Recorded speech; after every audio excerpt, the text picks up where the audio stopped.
अस्सलामुअलैकुम। रमज़ान स्टार्ट हो रहा है और हम इफ्तार में बनाएंगे आलू बुखारे से यानी प्लम से मज़ेदार से ठंडे ठंडे से शरबत। लेकिन इसके लिए आप प्लम सिरप पहले से बना के रख लें। हम देखते हैं और कि ये सिरप हम कैसे बनाते हैं। हम आपके साथ बहुत ही आसान सी रेसिपी ट्राई करेंगे। आप ये पहले बना के रख लें और रमज़ान में आप इफ्तारी के वक्त बस ज़रा सा आप उसमें शामिल करें और ड्रिंक बना लें। चलते हैं देखते हैं कि इसके लिए हमें किन चीज़ों की ज़रूरत है। हमें 500 ग्राम चाहिए होगा प्लम चाहिए होगी या आलू बुखारे, 1 कप हमें चीनी चाहिए होगी, 1/4 कप हमें लेमन जूस और आधा कप हमें पानी चाहिए होगा। रेसिपी की तरफ चलते हैं, लेकिन इससे पहले बस जल्दी से हमारे चैनल को सब्सक्राइब करके बेल आइकॉन को प्रेस कर दें और ऑल नोटिफिकेशन ऑन कर दें। साथ ही हमारी वीडियोस को लाइक और शेयर करें और कमेंट करके बताएं कि आप रमज़ान के लिए कौन कौन सी रेसिपीज देखना चाहते हैं। हम आपके नाम के साथ वो रेसिपी ज़रूर शामिल करेंगे।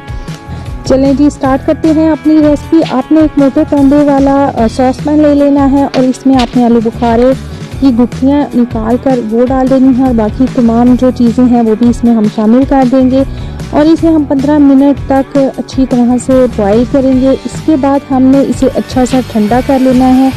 उसके बाद हमने इसे ब्लेंडर में डाल के अच्छी तरह से हम इसको ब्लेंड करेंगे। पहले आपने मेक श्योर करना है कि इसे अच्छा सा ठंडा कर लें।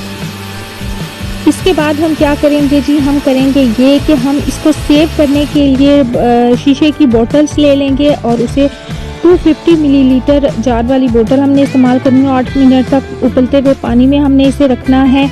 उसके बाद अच्छी तरह से ड्राई कर लेना है और इस बोतल्स को हम इस्तेमाल करेंगे अपना प्लम सिरप जो है वो सेव करने के लिए। इन बोतल्स को जब ये ठंडी हो जाए तो अच्छी तरह से इसमें डाल दें और इसको आप फ्रिज में स्टोर करके रख दें सिरप को।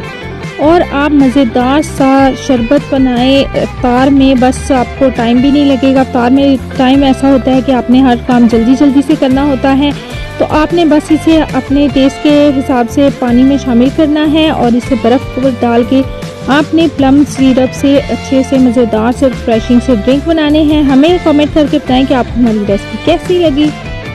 वीडियोस को लाइक और शेयर करें और कमेंट करके बताएं कि आप मज़ीद कौन सी वीडियोस देखना चाहते हैं।